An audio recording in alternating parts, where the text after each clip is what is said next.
الرحیم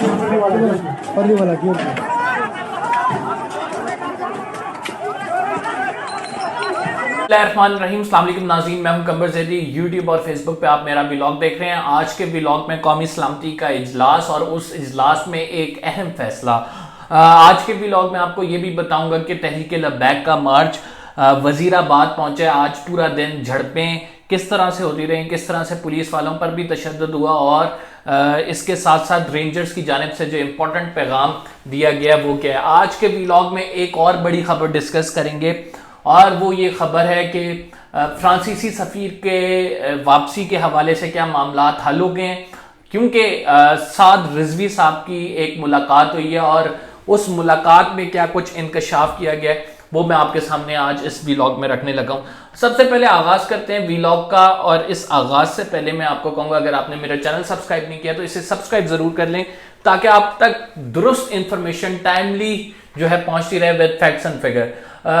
آج جو ہے وزیر آباد کے قریب جو ہے یہ مارچ پہنچا ہے، گجرانوالہ سے چلا وزیر آباد کے لیے، اور اس مارچ کے جگہ جگہ پہ راستوں میں رکاوٹیں کھڑی کی ہوئی تھیں۔ آپ کو اگر میں اس ٹائم کرنٹ سچویشن بتاؤں تو مکمل طور پر جی ٹی روڈ بلاک ہے۔ وہاں پہ جو لوگ جی ٹی روڈ پہ سفر کرتے ہیں ان کو مشکلات کا سامنا ہے۔ خندقیں کھودی گئی ہیں، کنٹینرز لگائے گئے ہیں، خاردار تاریں بچھائی گئی ہیں کہ کسی طرح یہ مارچ آگے نہ بڑھ سکے۔ دن بھر جو ہوتا رہا اس کی تھوڑی سی جھلک میں آپ کو دکھاتا ہوں۔ آج کی یہ ویڈیو ہے جو میں آپ کو دکھانے لگا ہوں۔ یہ معاملات دن بھر چلتے رہے، لیکن آج جو ایک بڑی ڈیولپمنٹ ہے جس سے میں نے ویلاگ کا آغاز کیا وہ قومی سلامتی کا اجلاس ہے۔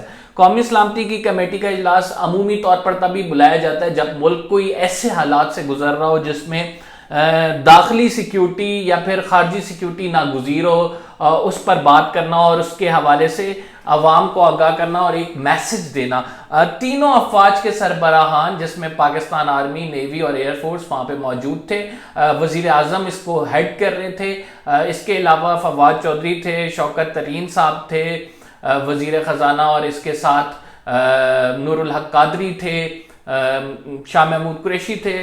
کابینہ کے سینئر ارکان وہاں پہ موجود تھے۔ قومی سلامتی کی کمیٹی کے اجلاس کا جو اعلامیہ جاری کیا گیا ہے اس اعلامیہ کے 4 امپورٹنٹ پوائنٹس میں آپ کو بتا دیتا ہوں۔ سب سے پہلے انہوں نے کہا کہ جو ٹی ایل پی سے مذاکرات کا سلسلہ ہے وہ ختم نہیں کیا جائے گا، لیکن یہ مذاکرات جو ہیں وہ قانون کے دائرہ اختیار میں رہ کے ہوں گے۔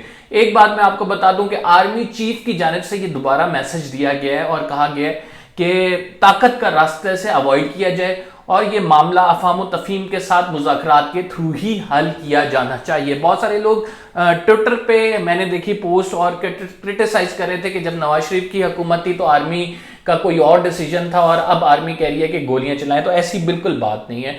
آرمی نے کہا ہے کہ آپ اس معاملے کو مذاکرات کے ذریعے حل کریں، مذاکرات کے راستے بند نہ کریں۔ اس پر جی کنسنسس ہو گیا۔ اب کون سی ایسی بات ہے جس پر کنسنسس نہیں ہے ابھی تک، وہ میں آپ کو آگے چل کے بتاؤں گا۔ اس کے ساتھ ناظرین، اور اس میں یہ اعلامیہ میں یہ بھی کہا گیا ہے کہ جو توڑ پھوڑ کی گئی ہے، جو اکنامک ٹرمز میں کنٹری کو نقصان پہنچا ہے، اس کا ازالہ کرنے کے لیے کیسز قائم کیے جائیں گے۔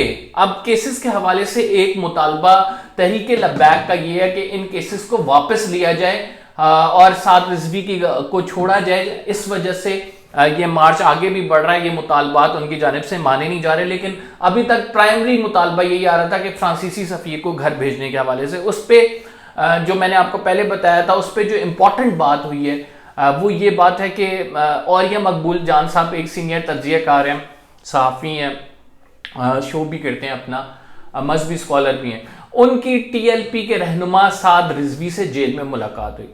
اس جیل میں ملاقات کے دوران سعد رضوی صاحب نے انہیں یہ کہا کہ دیکھیں ہم فرانسیسی سفیر والا معاملہ حل کرا چکے ہیں اور اس پر ہمیں کوئی اعتراض نہیں ہے، اور انہوں نے یہاں تک کہا کہ فرانسیسی سفیر والے معاملے پر خادم رضوی صاحب نے بھی ایک معاہدہ کیا تھا حکومت سے، اور اس معاہدے کے نتیجے میں جو ہے تحریک لبیک کافی مطمئن ہو گئی تھی اور یہ پارلیمنٹ میں قرارداد بھی آئی ہے۔ اصل مسئلہ یہاں پہ ہے جو کارکنان پہ کیسز بنائے گئے ہیں اور جو سعد رضوی صاحب کی رہائی ہے، یعنی پیچھے ایجنڈا جو ہے آگے آپ بے شک یہ کہہ لیں کہ ہماری پرائمری ڈیمانڈ بھیجنے کی ہے، لیکن قیادت کی یہ میں بتا رہا ہوں جو سعد رضوی صاحب نے اوریہ مقبول جان صاحب کو بات کہی ہے, اور یہ آن ریکارڈ ہے. ندیم ملک صاحب کے پروگرام میں بھی انہوں نے یہ آن ریکارڈ بات کہی ہے. انہوں نے یہ کہا ہے کہ معاملہ جو ہے فرانسیسی سفیر کا نہیں ہے, معاملہ کیسز ختم کرانے اور رہائی سے متعلق ہے. اب اس رہائی سے متعلق جو معاملہ ہے, حکومت اس پر ایک چیز ماننے کو تیار نہیں ہے. انہوں نے کہا ہم 3 مطالبات رکھیں کہ سعد رضوی کو چھوڑ دیں, ہمارے کیسز ختم کریں, اور اس کے ساتھ شیڈیول 4 میں جو ہمیں ڈالا ہوا ہے وہ ہٹائیں, اور ہماری تنظیم کو کل عدم جو کیا ہوا ہے اس کی پابندی کو ہٹا دیا جائے. اب اس تمام معاملے میں وزیر اعظم ایک چیز پہ ڈٹ گئے, اور وہ یہ چیز ہے کہ وہ سعد رضوی کو چھوڑنے کے معاملے پہ تیار نہیں ہے. وہ نہیں کہتے کہ سعد رضوی کو چھوڑا جائے, اور وزیر اعظم کی پرسنلی جو رائے ہے وہ یہ کہتے ہیں کہ ہم نے جتنا ختم نبوت اور رسول اللہ کے جو حرمت ہے اس کو لے کے کام کیا, پچھلی کسی گورنمنٹ نے کام نہیں کیا ہے. باقاعدہ طور پر اس دفعہ آپ نے دیکھا جس طرح سے 12 ربیع الاول منائی گئی, جس طرح سے عمران خان صاحب کی ایک پرسنالٹی میں چینج آیا, جس طرح سے عمران خان صاحب کی تقریریں ہیں بار بار ریاست مدینہ کا ذکر کرتے ہیں, رحمت للعالمین اتھارٹی بنائی گئی, جس طرح سے میلاد سیلیبریٹ کیا گیا, ٹویٹس کی گئی کہ وی ول سیلیبریٹ 12 ربیع الاول لائک نیور بیفور. تو یہ تمام چیزیں وزیر اعظم کہتے ہیں کہ, اور جس طرح سے بیرون ملک جا کے کیمپین کی یہ اس حوالے سے, ناموس رسالت کے حوالے سے, تو وزیر اعظم اس معاملے پر کہتے ہیں کہ ہم جانتے ہیں کہ کس طرح سے یہ لے کر چلنا ہے, اور کیا کسی ملک میں اس معاملے پر اتنی بڑی کیمپین رن کی ہے جو ہماری حکومت نے کی, انٹرنیشنلی کی, جس کا اثر بھی ہوگا. اور آپ جو کچھ کر رہے ہیں مجھے یہ بتائیں, وزیر اعظم کہتے ہیں کہ کس ملک میں ایسا ہو رہا ہے کہ اپنے ہی املاک کو نقصان پہنچایا جا رہا ہے, اپنے ہی لوگوں کو مارا جا رہا ہے. آج پولیس نے بھی جب پریس کانفرنس کی تو وہ غلام رسول صاحب جو ان کے سپاہی تھے, ان کے بچوں کا اور جو ان کے خانوادے تھے ان کے حوالے سے وہ پریس کانفرنس کر رہے تھے, اور وہ کہتے تھے کہ رسول کا سچا عاشق تھا. تو اور انہوں نے ایک جو بات کی اسے سن کر بڑا دکھ ہوا. انہوں نے کہا کہ کیا زمانہ آ گیا کہ رسول کے عشق میں مبتلا لوگ انہی لوگوں کو قتل کر کے توہین رسالت کا جو ہے پرچم بلند کرنا چاہتے ہیں, جو آلریڈی رسول کو مانتے ہیں اور ان کی تعلیمات پر عمل پیرا کرتے ہیں. وہ جو سپاہی تھا وہ تو رسول کا سچا عاشق بھی تھا, ریاست اپنی جو فرائض ہیں, اپنی جاب جو اس کو تھی اسائن کی گئی وہ ذمہ داری سے وہ نبھا رہا تھا اور اپنی حلال روزی کما رہا تھا. تو مجھے یہ بتائیں کہ کیوں اس کو مارا گیا, اسٹریٹ فائر اس کے سینے پہ کیا گیا. تو یہ آج جو ہے پولیس کی جانب سے بھی اعتراض آیا اور بڑی ڈی موٹیویٹ نظر آ رہی ہے پولیس اس تمام معاملے پہ. دوسری جانب حکومت نے جب پولیس کے اعتراضات سنے تو ایک تو یہ رینجرز کو معاملہ دے دیا, دوسرا پھر ایک واضح ڈائریکشن نکال دی کہ پیمرا نے کہا کہ ٹی ایل پی کی کوریج کو ہم بین کرنے لگے ہیں, اور ٹی ایل پی کی کوریج کو بین کر دیا گیا. اس پورے معاملے میں بول ٹی وی نے انسٹرکشن فالو نہیں کی, تو بول ٹی وی کو پیمرا نے اس ٹائم بند کیا ہوا ہے. آپ چیک کر لیں, آپ کے گھر میں بول ٹی وی اس ٹائم نہیں آ رہا ہوگا. اور سمیع ابراہیم صاحب جو اس کے ہیڈ ہیں وہ اس حوالے سے کافی آواز اٹھا رہے ہیں کہ بند نہ کیا جائے, سینسرشپ نہ کی جائے. لیکن حکومت اس بات پہ کہتی ہے کہ ہم نے کسی طور بھی ان کی کوریج کو آگے نہیں پہنچانا. اور وزیر جو اطلاعات و نشریات ہیں فواد چودھری, ان کا بڑا پرفیکٹ اس میں اور بڑا اسٹرانگ سٹینس ہے. وہ کہہ رہے ہیں کہ کچھ بھی ہو جائے ریاست کی ریٹ قائم ہو کے رہے گی. قومی سلامتی کے جو آج وہ میٹنگ ہوئی ہے اس میں بھی یہ کہا ہے کہ ایک تو ریاست کی ریٹ قائم کریں گے, ناجائز مطالبات ہم ان کے نہیں ماننے لگے, دوسرا ہم کیسز نہیں ختم کرنے لگے, کیونکہ فواد چودھری صاحب کہہ رہے ہیں جس نے پولیس کو مارا ہے پہلے وہ بندے ہمارے حوالے کرو, روڈ کھولے, اس کے بعد جا کے ہم تم سے بات کریں گے. سعد رضوی کی رہائی کے معاملے پہ وزیر اعظم ڈٹ گئے, ان کو نہیں چھوڑیں گے وزیر اعظم ابھی. لیکن پھر معاملہ کس طرف جائے گا, کچھ نہ کچھ سوال نکالنا پڑے گا. اتنے زیادہ لوگ اس ٹائم وزیر آباد میں موجود ہیں, رات وہاں گزاریں گے. کراچی میں الگ احتجاج ہو رہا ہے, تحریک لبیک کے سینکڑوں کارکنان نکل آئے ہیں.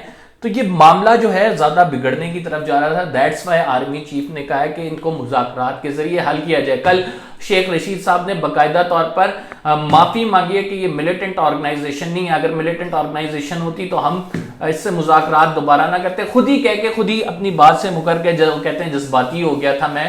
تو اب دیکھنا ہے کہ حکومت کے لیے بہت مشکلات پیدا ہو گئی ہیں. رینجرز کی جانب سے جو میں نے اپنے ویڈیو کے ولاگ کے شروع میں کہا کہ میں نے ایک بینر دیکھا جس میں رینجرز نے کہا ہوا ہے کہ اگر آپ یہ لائن کراس کریں گے تو ہمیں حکم ہے کہ آپ کو گولی مار دیں, امن و امان کے خطرہ بن سکتے ہیں آپ کسی کے لیے. اور آج جس طرح سے مارا پیٹا بھی گیا وہ بھی آپ کے سامنے. تو یہ تمام چیزیں آپ کے سامنے اور انفارمیشن رکھنے کا مقصد ہے کہ آپ اپنی رائے اس حوالے سے قائم کر سکیں. بڑا سینسیٹیو ٹاپک ہے, عمومی طور پر جرنلسٹ اینالسٹ اس ٹاپک پہ اپنی رائے کھل کر دینے میں اوائڈ کرتے ہیں, لیکن سچ جو ہے وہ سچ آپ تک پہنچائیں گے ہم, اور سچ کا سفر یہ جاری رہے گا. اگر آپ نے میرے چینل کو سبسکرائب نہیں کیا, کیونکہ اس کی کوریج تو ٹی وی پر آنی نہیں ہے, جو بھی انسائڈ انفارمیشن ہوگی آپ کو میں دیتا رہوں گا. ایک مذاکرات کا دور رات میں ہونا ہے اور اس دور میں وہ فائنل راؤنڈ کنسیڈر کیا جا رہا ہے. آگے کیا ہونے والا ہے میرے چینل کو سبسکرائب کریں تاکہ آپ کو انفارمیشن ملتی رہے. قمر زیدی کو اجازت دیجیے, فی الحال کے لیے اتنا ہی. اللہ حافظ.